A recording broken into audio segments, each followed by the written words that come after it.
नेपाल दर्पणमा साथी जानुका दुवाडीसँगै भोजेन्द्र बस्नेतको नमस्कार। नेपाल दर्पण सुरु गरौं मुख्य खबरका शीर्षकहरूबाट। सहमहामन्त्री पदको मतगणना सकिएसँगै नेपाली कांग्रेसको 13 सदस्यीय पदाधिकारी तयार। पदाधिकारीमा देउबालाई बहुमत। केन्द्रीय सदस्यको मतगणना सुरु। मधेसी महिलातर्फको मतगणना चल्दै। उस महिनाभित्र 30% बजेट खर्च गरिसक्न अर्थमन्त्री शर्माको निर्देशन। समयमा खर्च नगरे बजेट रकमान्तरण गर्ने चेतावनी। नेपालमा 32% बालबालिका दीर्घ रूपमा कुपोषित रहेको तथ्याङ्क सार्वजनिक। 5 मध्ये 1 घरधुरी न्यूनतम मूल्यको पोषिलो खाद्य पदार्थबाट वञ्चित। भुटानद्वारा भारतीय प्रधानमन्त्री मोदीलाई सर्वोत्कृष्ट नागरिक पुरस्कार प्रदान। कोरोना महामारी नियन्त्रणमा महत्त्वपूर्ण सहयोग गरेको भनाई। र आफूहरूमाथिको कारबाहीमा पुनर्विचार गर्न राष्ट्रिय क्रिकेट टोलीका 4 जना खेलाडीको आग्रह। शहीद स्मारक के डिभिजन लिग अन्तर्गत आज भएका दुवै खेल बराबरीमा। 19 वर्ष मुनिको महिला साफ च्याम्पियनसिप फुटबलमा अहिले नेपाल र भुटान खेल्दै। उज्यालो रेडियो नेटवर्कबाट प्रसारण भइरहेको नेपाल दर्पणमा अब सुनौ पूरा खबर। नेपाली कांग्रेसको सहमहामन्त्री पदको मतगणना सकिएसँगै 13 सदस्यीय पदाधिकारी चयन भएको छ। आज 5 जना सहमहामन्त्रीको नतिजा आएसँगै 13 सदस्यीय पदाधिकारी चयन भएको हो।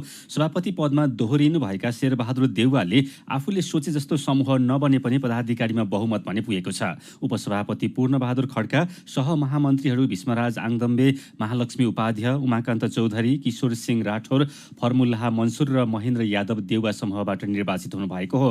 यस्तै डाक्टर शेखर कोइराला समूहबाट उपाध्यक्षमा धनराज गुरुङ र महामन्त्रीमा गगन कुमार थापा सहित सहमहामन्त्रीहरू बद्री पाण्डे जीवन परियार निर्वाचित हुनुभएको छ। विश्वप्रकाश शर्मा प्रकाशमान सिंह समूहबाट चुनावी प्रतिस्पर्धामा आएर महामन्त्रीमा विजयी हुनुभएको छ। सिंहले दोस्रो चरणमा देउवालाई समर्थन गरेपछि देउवा समूहले शर्मालाई पनि आफ्नै समूहको दावी गरेको छ। कांग्रेस पदाधिकारीमा महिलाको प्रतिनिधित्व भने महिला क्लस्टरबाट मात्रै भएको छ। कांग्रेसको नयाँ पदाधिकारीमा सभापति शेरबहादुर देउवा र उपसभापति पूर्णबहादुर खड्का बाहेक सबै अनुहार नयाँ हुन्। निर्वाचित केन्द्रीय सदस्य मध्ये 1 जनालाई सभापतिको प्रस्तावमा केन्द्रीय समितिले अनुमोदन गरेर कोषाध्यक्षमा मनोनित गर्ने विधानको व्यवस्था छ। कोषाध्यक्ष पनि कांग्रेस पदाधिकारी हुन्छन्।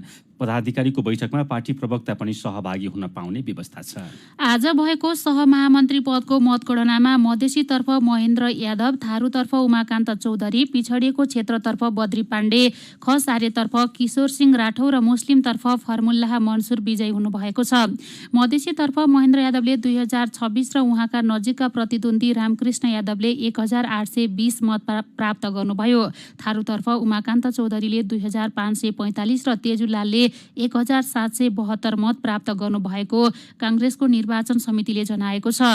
यस्तै पिछडिएको क्षेत्रतर्फ बद्री पाण्डेले 2411 र जीवनबहादुर साईले 2133 मत प्राप्त गर्नुभएको छ। मुस्लिमतर्फ फर्मुल्लाह मन्सुरले 2776 र शेख ओगिलले 1875 मत प्राप्त गर्नुभएको छ। यस्तै खस आर्यतर्फ किशोर सिंह राठौरले 2576 र देवराज चालिसेले 2059 मत प्राप्त गर्नुभएको छ। यसअघि हिजो महिलातर्फ महालक्ष्मी उपाध्याय, दलिततर्फ जीवन परियार र आदिवासी जनजातितर्फ भीष्मराज आङदाम्बे निर्वाचित भइसक्नु भएको छ। यसैबीच केन्द्रीय सदस्यको मतगणना पनि सुरु भएको छ। मधेसी महिलातर्फको केन्द्रीय सदस्यको मतगणना सुरु भएको कांग्रेस निर्वाचन समितिका प्रवक्ता जगन्नाथ श्रेष्ठले जानकारी दिनुभयो। प्रदेश 2 को प्रदेश अधिवेशन बाँकी छ। नेता तथा कार्यकर्ता प्रदेश जानुपर्ने भएकोले पहिले मधेसी महिलातर्फबाट केन्द्रीय सदस्यको मतगणना सुरु गरेको उहाँले बताउनुभयो। मधेसी महिलातर्फबाट 4 पदमा 5 जना उम्मेद्वार छन्। प्रदेश 2 को अधिवेशन आउँदो 6 र 7 गते गर्ने मिति तय भएको छ। यसैबीच नेपाली कांग्रेसको सभापतिमा पराजित नेता डाक्टर शेखर कोइरालाले चुनाव हारे पनि प्रतिनिधि र लोकतन्त्रवादीहरूको मन जित्न सफल भएको बताउनु भएको छ। आज प्रेस विज्ञप्ति निकालेर उहाँले पार्टीमा यथास्थिति चाहने सबैको अपवित्र गठजोड विरुद्ध लडेको र राजनीति जितेको बताउनु भएको हो। नेता कोइरालाले कांग्रेस सुधारको प्रक्रियालाई अगाडि बढाउने थप जिम्मेवारी पनि आफ्नो काँधमा आएको उल्लेख गर्नु भएको छ। प्रतिनिधि तथा शुभेच्छुकबाट पार्टीलाई रूपान्तरण गर्ने र नयाँ ढङ्गले चलाउन चाहने गरी 40% मत प्राप्त भएको र यो मतबाट आफू बेहोर भएको कोइरालाको भनाइ छ। विज्ञप्तिमा पार्टीको आन्तरिक निर्वाचनमा जय र पराजयलाई स्वाभाविक रूपमा लिएको तथा परिवर्तनको पक्षमा उभिएकाले मत परिणामबाट धेरै उत्साहित र धेरै हतोत्साहित नहुने उल्लेख छ। साथै उहाँले सभापति शेरबहादुर देउवाको कार्यकालमा पार्टी पुनर्स्थापित हुने विश्वास पनि व्यक्त गर्नुभएको छ। काङ्ग्रेसमा बीपी कोइराला, गणेशमान सिंह र महेन्द्र नारायण निधिको ठूलो छाप छ। तर यी तीन परिवारका सदस्य 14औं महाधिवेशनमा नेतृत्वको प्रतिस्पर्धाबाट पराजित भएका छन्। त्यस्तै सत्ता र शक्तिमा निरन्तर रहेका विजय कुमार गच्छेदारले उपसभापतिमा हार बिहोर्नु पर्यो। धनराज गुरुङ, गगन थापा, विश्वप्रकाश शर्मा सहित युवा पुस्ता अगाडि आएका छन्। काङ्ग्रेसको 14औं महाधिवेशनले कस्तो सन्देश दिएको छ भनेर साथी मदन पौड्यालले राजनीतिक विश्लेषक देवेश झालाई सोध्नु भएको छ। दुई प्रकारको रिजल्ट हामी देखिरहेछौँ। देउवाजीले निरन्तरता पाउनु भएको छ दोस्रो चरणमा पुगेर। अर्कोतर्फ गगन थापा, विश्वप्रकाश शर्मा, धनराज गुरुङ जस्ता नयाँ पुस्ताले पनि प्रवेश पाएको छ। अर्थात् युवा पुस्ताप्रति आशा गरेको सन्देश पनि यो महाधिवेशनले दिन खोजेको छ। अब यो युवा पुस्ताको चाहिँ प्रतिनिधित्वबाट के आशा गर्न सकिन्छ त उसो भए? अहिले गगन थापाले सबभन्दा बढी मत प्राप्त गरेर निर्वाचित भएका छन् महामन्त्रीमा। त्यो सँगसँगै विश्वप्रकाश शर्मा पनि चर्चित युवा नेता नै हो र धनराज गुरुङको प्रति पनि धेरै आशा गरिएको छ। यसले सामान्य परिवारबाट पनि निष्ठाको राजनीति गर्दै पार्टीको पक्षमा अथवा भनौँ न समाजको लागि जागरुकतापूर्वक प्रष्टवक्ताको रूपमा मुद्दा राख्न सक्ने व्यक्तिलाई बढी रुचाइएको सन्देश दिन खोजेको छ। तर उहाँहरूको परीक्षण काल मेरो विचारमा अब प्रारम्भ भएको छ। अहिलेसम्म उहाँहरूले प्रश्न गरेर आफूलाई चर्चित बनाएका थिए। अब ती प्रश्नहरू उहाँहरूतिर सोझिएका छन्। अब उत्तर दिने पालोमा पुग्नु भएको छ। त्यो त हेर्न बाँकी छ। भनेपछि अबका दिनमा चाहिँ संस्थापन र इतर समूहमा देखिन सक्ने मुख्य द्वन्द्व चाहिँ के हो त? महाधिवेशन प्रतिनिधिले दिएको मत परिणामलाई विश्लेषण गर्ने हो भने यो समूह अथवा गुटलाई नकारिएको अवस्था देख्छु म। त्यसलाई उहाँहरूले कसरी व्यवस्थापन गर्नुहुनेछ त्यो आउन दिनमा त्यो परिणाम हामी देख्छौँ। जसको प्रथम चरणको सुरुवात 33% को मनोनयनबाट हुनेछ। केन्द्रीय कार्य समितिमा जुन 33% मनोनयनको व्यवस्था छ त्यहाँबाट त्यसको प्रारम्भ हुनेछ। उसो भए अब युवाहरूले नेतृत्व लिन नसके अथवा आफूहरूका अडान मुद्दा जुन अहिले प्रतिनिधिले उहाँहरूलाई दिनुभएको छ त्यसलाई चाहिँ अवसरका रूपमा लिन नसके काङ्ग्रेसभित्रै र समग्र देशलाई हुन सक्ने जोखिम चाहिँ के हो त? होइन, युवाहरूको नेतृत्वमा अथवा भनौँ न पुस्तान्तरणको जुन नेपालमा राजनीति प्रारम्भ भएको छ त्यो हामी राष्ट्रिय प्रजातन्त्र पार्टीमा पनि त्यही देख्यौँ, नेपाली काङ्ग्रेसमा पनि त्यही देखिरहेछौँ। तत्कालको लागि एमालेमा नभए पनि आउने दिनमा त्यहाँ पनि हामी अब देख्नेछौँ। व्यक्तिको रूपमा को सफल हुन्छ को असफल हुन्छ त्यो उसको आफ्नो क्षमतामा, उसको व्यवहार अथवा उसले प्रदर्शन गर्ने कौशलतामा निर्भर गर्नेछ।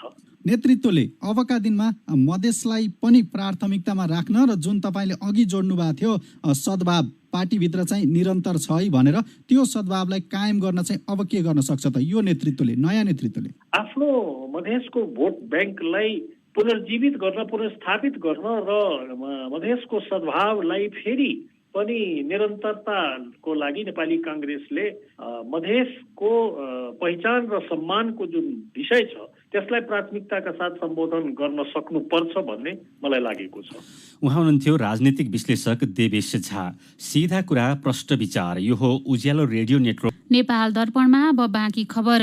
अर्थमन्त्री जनार्दन शर्माले पुस महिनाभित्र आफ्नो मन्त्रालयको बजेटको 30% रकम खर्च गरिसक्न सबै मन्त्रालय सम्बन्ध पदाधिकारीलाई निर्देशन दिनुभएको छ। पुँजीगत खर्च बढाउने सम्बन्धमा अर्थ मन्त्रालयमा गरिएको अन्तर्मन्त्रालय छलफलमा उहाँले पुँजीगत खर्च हुन नसक्दा तरलतामा समेत असर परेको भन्दै विकास खर्च गर्ने मन्त्रालयहरूलाई चाँडो खर्च गर्न ताकेता गर्नुभयो। बजेट खर्चको चौमासिक समीक्षा गर्दा खर्च हुन नसकेको भेटिए रकमान्तरण गरिने चेतावनी दिँदै उहाँले आर्थिक वर्षको अन्त्यमा बजेट निकास गर्ने परिपाटी अन्त्य गर्ने दृढता व्यक्त गर्नुभयो। समयमै खर्च नहुने स्थिति उत्पन्न भए प्रदेश तथा पालिका लगायत खर्च हुने ठाउँमा बजेट स्थानान्तरण गरिने उहाँले बताउनु भएको छ। फरक प्रसङ्गमा मन्त्री शर्माले अर्थ मन्त्रालयमा फाइल आएको 3 दिनभित्र त्यसको जवाफ पठाउन निर्देशन दिनुभएको छ। प्रशासनिक झमेला र ढिलासुस्ती हुन नदिन सबैलाई सचेत तुल्याउँदै उहाँले यस्तो निर्देशन दिनुभएको हो। नेपालमा 32% बालबालिका दीर्घ रूपमा कुपोषित रहेको पाइएको छ। विश्व खाद्य कार्यक्रमको सहयोगमा राष्ट्रिय योजना आयोगले गरेको पोषणको कमी पूर्ति सम्बन्धी अध्ययनमा 32% बालबालिका दीर्घ रूपमा कुपोषित रहेको देखिएको हो। बालबालिकामा हुने पुड्कोपन धनी समूहमा भन्दा गरिब समूहमा सूक्ष्म पोषक तत्त्वको कमीका कारण दोब्बर भन्दा धेरै रहेको पाइएको छ। यस्तै 17% महिला धेरै तौल र कुपोषणको चिन्ताजनक अवस्थामा रहेका देखिएको छ। आयोगले आज सार्वजनिक गरेको तथ्याङ्क अनुसार कुपोषण र खाद्य असुरक्षाको अवस्था भौगोलिक क्षेत्र, उमेर समूह र आर्थिक अवस्था अनुसार फरक रहेको छ।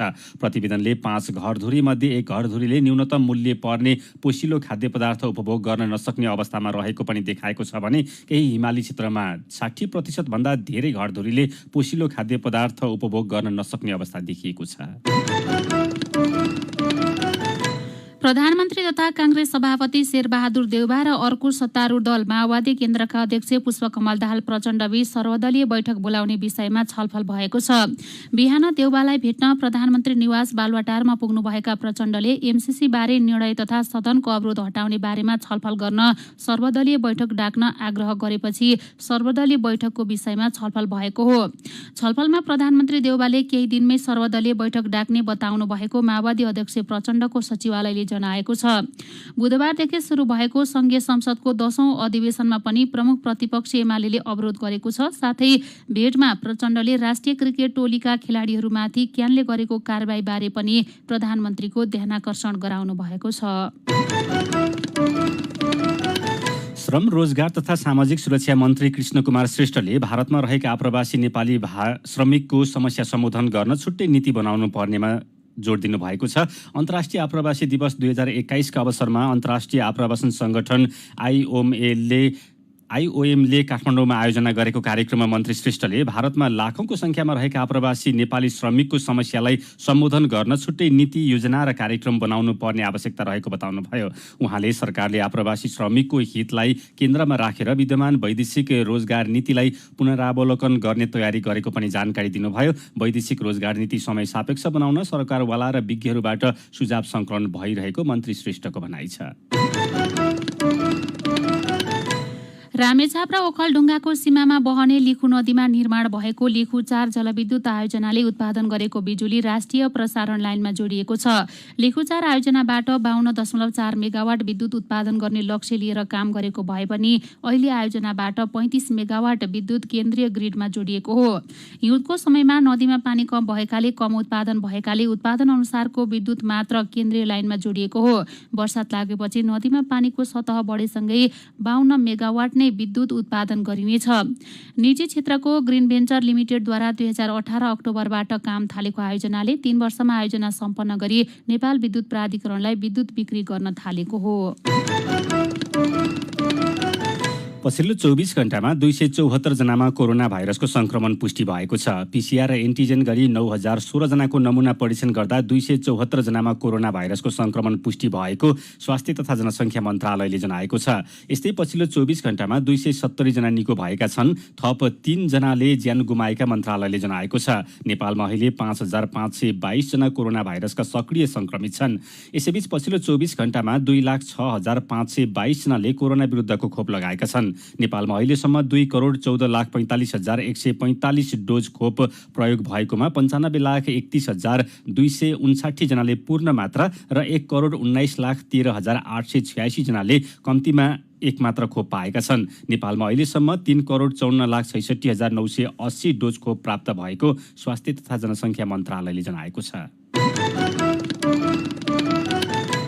पोखरामा वायु प्रदूषण स्वास्थ्यका लागि घातक अवस्थामा पुगेको छ। वायु प्रदूषण मापन सूचक AQI 200 भन्दा माथि जानुलाई घातक मानिन्छ। अहिले पोखरामा AQI 204 पुगेको छ। यो प्रदूषण मानव शरीरका लागि अति नै हानिकारक हुने स्वास्थ्य कर्मीहरू बताउँछन्। पोखरासँगै विराटनगर, जनकपुर, कीर्तिपुर, सिमरा लगायतका ठाउँमा राखिएका मापन केन्द्रहरूले पनि वायु प्रदूषण स्वास्थ्यका लागि हानिकारक अवस्थामा पुगेको देखाएका छन्। AQI 100 भन्दा माथि गएपछि त्यहाँको वायु प्रदूषण स्वास्थ्यका लागि हानिकारक अवस्थामा पुगेको मानिन्छ। विश्व स्वास्थ्य संगठनले AQI 25 सम्मलाई मानव स्वास्थ्यका लागि उत्तम मानेको छ।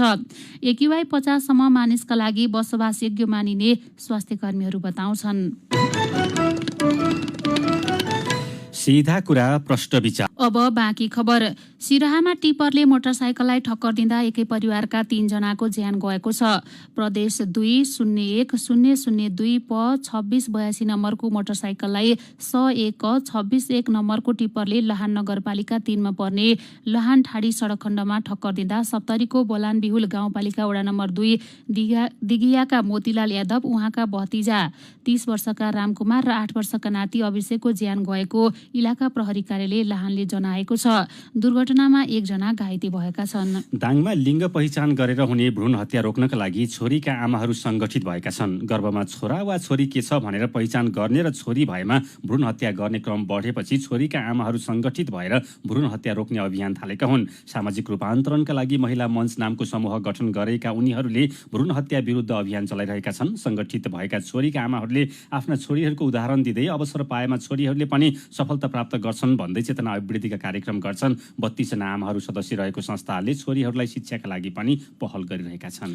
रुकुम पूर्वका 3वटै पालिकाले सफ्टवेयर प्रणाली मार्फत राजस्व सङ्कलन सुरु गरेका छन्। भूमे, पुथा उत्तर गङ्गा र सिस्ने गाउँपालिकाले सफ्टवेयर प्रणाली मार्फत राजस्व सङ्कलनको कार्य थालेका हुन्। सफ्टवेयरबाट राजस्व सङ्कलन गर्न जिल्लाका 31वटै वडाका वडा सचिव, MIF फिल्ड सहायक र कम्प्युटर अपरेटरलाई तालिम दिएको छ। यसअघि हस्तलिखित रसिदको प्रयोग गरी राजस्व सङ्कलन गर्दै आएकोमा विद्युतीय प्रणालीले राजस्व सङ्कलनमा सहजता आउने विश्वास पालिकाहरूले लिएका छन्। सरकारले देशभरका 22वटा पालिकालाई क्षयरोग मुक्त बनाउन अभियान सुरु गरेको छ। क्षयरोगको उच्च जोखिममा रहेका पालिकाहरू छनौट गरी कार्यक्रम सुरु गरेको हो। छनौट गरेका पालिकाहरूलाई 5 वर्षभित्र क्षयरोग मुक्त बनाउने सरकारको लक्ष्य छ।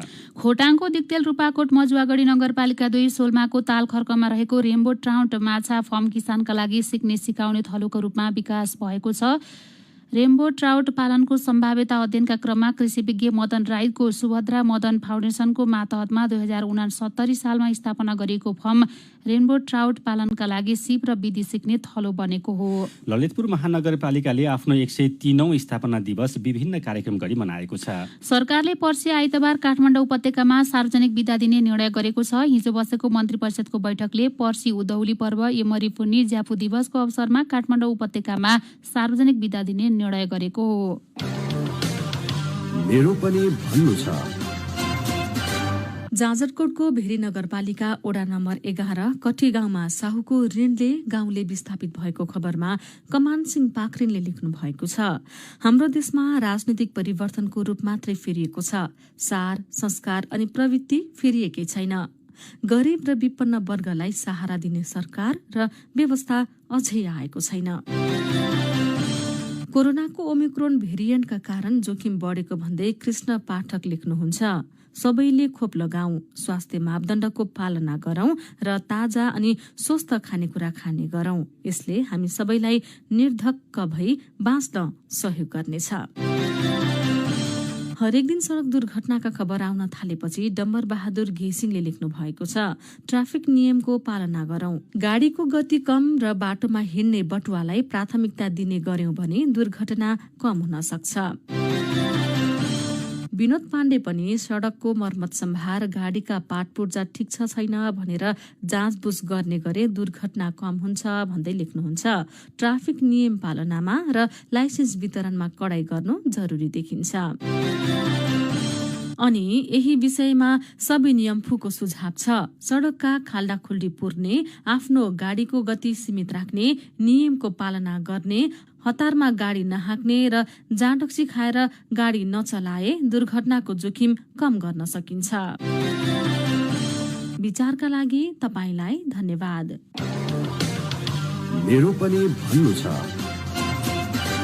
मेरो पनि भन्नु छ प्रस्तुत गर्दै हुनुहुन्थ्यो साथी दिपा तिमल सिन्हा। नेपाल दर्पणमा अब विदेशको खबर। भुटानले आफ्नो सर्वोच्च नागरिक पुरस्कार नागा डाक पेल्गी खोर्लो भारतीय प्रधानमन्त्री नरेन्द्र मोदीलाई प्रदान गरेको छ। भुटानको प्रधानमन्त्री कार्यालयको आधिकारिक फेसबुक पेजमा भारतीय प्रधानमन्त्रीलाई पुरस्कारबाट सम्मानित गरिएको जानकारी गराइएको छ। भुटानका राजा जिग्मे खेसार नामगेल वाङचुकले वर्षौंको सहयोग र विशेष गरी कोरोना महामारीको समयमा विस्तार गरेको सहयोग र समर्थनको चर्चा गर्दै भारतीय प्रधानमन्त्री मोदीलाई सर्वोत्कृष्ट नागरिक पुरस्कार प्रदान गर्ने निर्णय भएको जानकारी दिनुभएको समाचार संस्था एएनआईले जनाएको छ। उहाँले भारतीय प्रधानमन्त्री पुरस्कारका लागि धेरै योग्य रहेको भन्दै मोदीलाई बधाई पनि दिनुभएको छ। महामारी सुरु भएदेखि नै भारतले भुटानलाई कोरोना विरुद्धको खोप तथा अरू स्वास्थ्य उपकरणको सहयोग गर्दै आएको छ।